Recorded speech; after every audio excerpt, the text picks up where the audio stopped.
Komisi Pemberantasan Korupsi Republik Indonesia atau biasa disingkat dengan KPK adalah lembaga negara yang dibentuk dengan tujuan untuk meningkatkan daya guna dan hasil guna terhadap upaya pemberantasan tindak pidana korupsi. KPK ini bersifat independen dan bebas dari pengaruh kekuasaan manapun dalam melaksanakan tugas dan wewenangnya.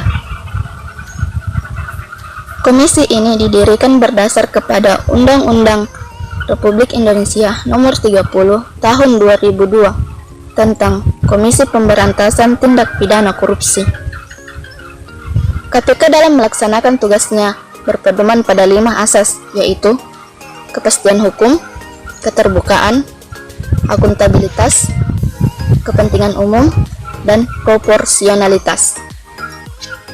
KPK bertanggung jawab kepada publik dan menyampaikan laporannya secara berkala dan terbuka kepada Presiden, DPR, dan BPK.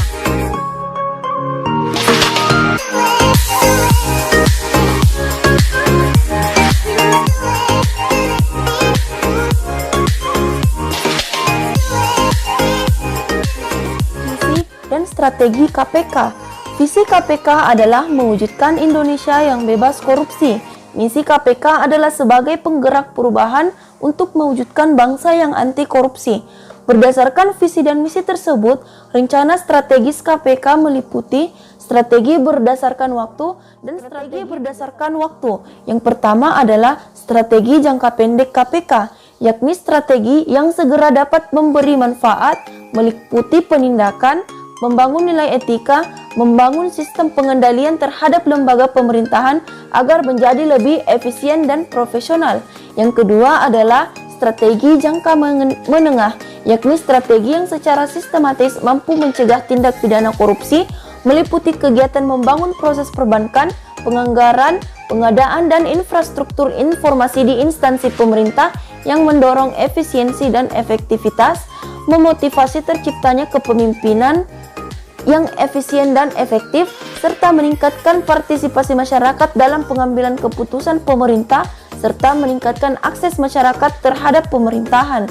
Yang ketiga adalah strategi jangka panjang yang diharapkan dapat mengubah persepsi dan budaya masyarakat, mencakup aktivitas membangun dan mendidik masyarakat untuk menangkal korupsi yang terjadi di lingkungannya, membangun tata pemerintahan yang baik sebagai bagian penting dalam sistem pendidikan nasional, dan membangun sistem kepegawaian yang berkualitas. Strategi berdasarkan tugasnya, yang pertama adalah strategi pembangunan kelembagaan bertujuan agar terbentuknya suatu lembaga KPK yang efektif. Yang kedua adalah strategi pencegahan yang bertujuan membangun sistem pencegahan tindak pidana korupsi yang handal.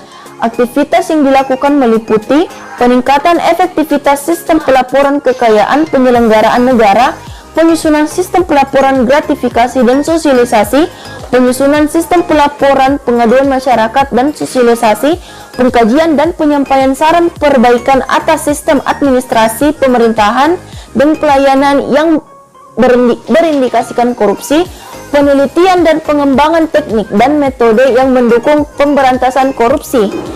Yang ketiga adalah strategi penindakan, memiliki tujuan untuk meningkatkan penyelesaian perkara tingkat tindak pidana korupsi. Ada 5 hal yang dilakukan.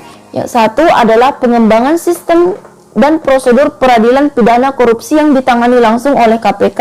2. Penyelidikan, penyidikan, dan penuntutan perkara korupsi oleh KPK. 3. Pengembangan mekanisme, sistem, dan prosedur supervisi oleh KPK atas penyelesaian perkara korupsi yang dilaksanakan oleh kepolisian dan kejaksaan. 4. identifikasi kelemahan undang-undang dan konflik antar undang-undang yang berkaitan dengan pemberantasan korupsi. 5. Pemetaan aktivitas-aktivitas yang berindikasikan penggalangan keikutsertaan masyarakat bertujuan agar terbentuknya suatu keikutsertaan dan partisipasi aktif dari segenap komponen bangsa dalam memberantas korupsi. 5 aktivitas berikut merupakan langkah untuk menggalang partisipasi masyarakat, yaitu 1. Kerjasama dengan lembaga-lembaga publik, kemasyarakatan, sosial, keagamaan, profesi, dunia usaha, swadaya masyarakat, dan perumusan peran masing-masing dalam pemberantasan korupsi.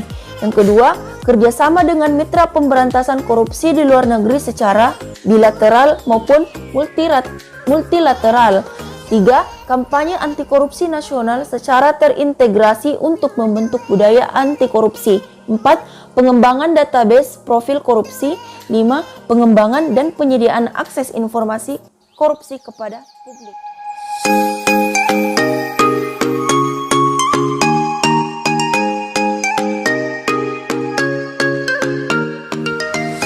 Dalam hal melaksanakan tugas penyelidikan, penyidikan, dan penuntutan, KPK berwenang. Yang pertama, melakukan penyadapan dan perekaman pembicaraan. Yang kedua, memerintahkan kepada instansi terkait untuk melarang seseorang berpergian ke luar negeri. Yang ketiga, meminta keterangan kepada bank atau lembaga keuangan lainnya tentang keadaan keuangan tersangka atau terdakwa yang sedang diperiksa. Yang keempat, memerintahkan kepada pimpinan atau atasan tersangka untuk memberhentikan tersangka sementara dari jabatannya. Yang kelima, meminta data kekayaan dan data perpajakan tersangka atau terdakwa dari instansi terkait. Yang keenam, menghentikan sementara suatu transaksi keuangan, transaksi perdagangan, dan perjanjian lainnya, atau pencabutan sementara perizinan, lisensi, serta konsesi yang dilakukan atau dimiliki oleh tersangka atau terdakwa yang diduga berdasarkan bukti awal yang cukup tentang adanya hubungan dengan tindak pidana korupsi yang sedang diperiksa. Yang ketujuh, meminta bantuan Interpol Indonesia atau instansi penegak hukum negara lain untuk melakukan pencarian, penangkapan, dan penyitaan barang bukti di luar negeri. Yang kedelapan, meminta bantuan kepolisian atau instansi lain yang terkait untuk melakukan penangkapan, penahanan, penggeledahan, dan penyitaan dalam perkara tindak pidana korupsi yang sedang berdasarkan tugas dan wewenangnya, KPK berkewajiban untuk 1. Memberikan perlindungan terhadap saksi atau pelapor yang menyampaikan laporan atau memberikan keterangan mengenai terjadinya tindak pidana korupsi. Yang kedua, memberikan informasi kepada masyarakat yang memerlukan atau memberikan bantuan untuk memperoleh data lain yang berkaitan dengan hasil penuntutan tindak pidana korupsi yang sedang ditangani. Yang ketiga, menyusun laporan tahunan dan menyampaikan kepada Presiden Republik Indonesia, Dewan Perwakilan Rakyat, dan Badan Pemeriksa Keuangan tentang apa yang sedang terjadi yang ditangani. Yang keempat, menegakkan sumpah jabatan. Dan yang kelima, menjalankan tugas, tanggung jawab, dan wewenangnya berdasarkan asas-asas sebagaimana dimaksud dalam pasal 5 dari Keputusan Direktorat Pembinaan Jaringan Kerjasama Antar Komisi dan Instansi KPK tahun 2006 di halaman 90.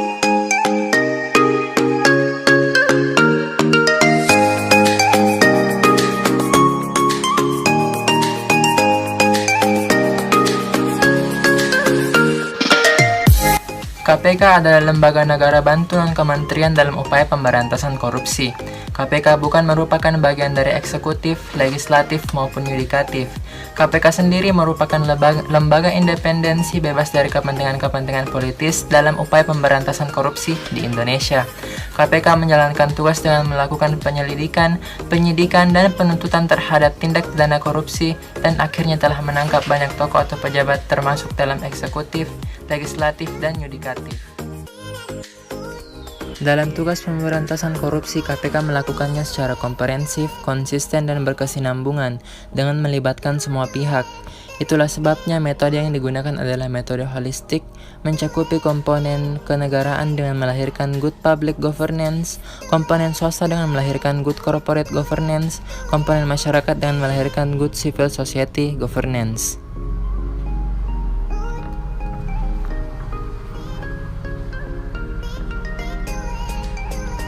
Undang-Undang Nomor 30 Tahun 2002 mengatur bahwa upaya pemberantasan korupsi meliputi upaya pencegahan dan penindakan, KPK lebih mengedepankan upaya kuratif berupa penangkalan atau penanganan hulu permasalahan dan upaya pencegahan preventif sehingga mampu menekan kebocoran keuangan negara. Karena kasus-kasus korupsi demikian masif dan dampaknya sangat merugikan sendi-sendi kehidupan masyarakat, bangsa, dan negara, maka KPK melakukan upaya represif untuk menimbulkan efek jera bagi pelaku korupsi dan dapat mengembalikan kerugian keuangan negara secara optimal. Upaya represif sendiri merupakan upaya yang dilakukan yaitu dengan penindakan hukum dengan langsung menyeret koruptor ke pengadilan.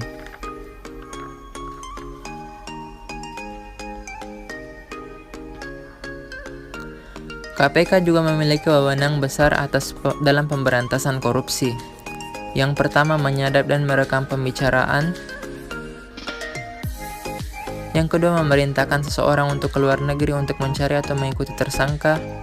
Yang ketiga, meminta keterangan kepada bank terkait kondisi keuangan tersangka yang diperiksa dan memblokir akunnya untuk sementara. Yang keempat, meminta data kekayaan dan perpajakan tersangka. Yang kelima, meminta bantuan Interpol dan kepolisian untuk penangkapan dan penyitaan barang bukti. Yang keenam, penggeledahan terkait harta tersangka. Contoh kasus penanganan korupsi oleh KPK. Yang pertama, KPK menangkap Andi Malaranggeng, bekas Menteri Pemuda dan Olahraga yang menjadi terdakwa kasus korupsi proyek Hambalang yang kemudian divonis 4 tahun penjara oleh Majelis Hakim Pengadilan Tindak Pidana Korupsi, Jakarta.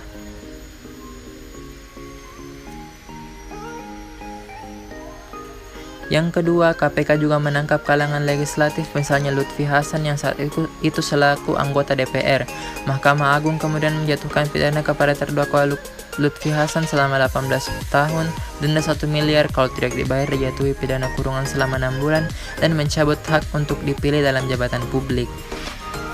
Yang ketiga, KPK juga telah menangkap kalangan yudikatif yaitu Akil Mukhtar, mantan Hakim Konstitusi, dan beliau telah diputus divonis seumur hidup dalam perkara dugaan tindak pidana korupsi penerimaan hadiah terkait pengurusan 10 sengketa pemilihan kepala daerah, pilkada di MK, dan tindak pidana pencucian uang. Dengan dukungan negara dan kewenangan yang sangat besar yang dimilikinya ini, diharapkan KPK dapat menjadi lembaga anti korupsi yang efektif dan efisien. Efektif di sini dapat diartikan bahwa tindakan KPK di sini diharapkan dapat mereduksi secara sistematis upaya-upaya tindakan korupsi yang sangat merugikan keuangan negara. Sedangkan efisien dapat diartikan bahwa pengembalian uang yang telah dikorupsi oleh pelaku tindak pidana korupsi oleh KPK harus lebih besar dari biaya yang telah dikeluarkan negara untuk mendukung lembaga KPK.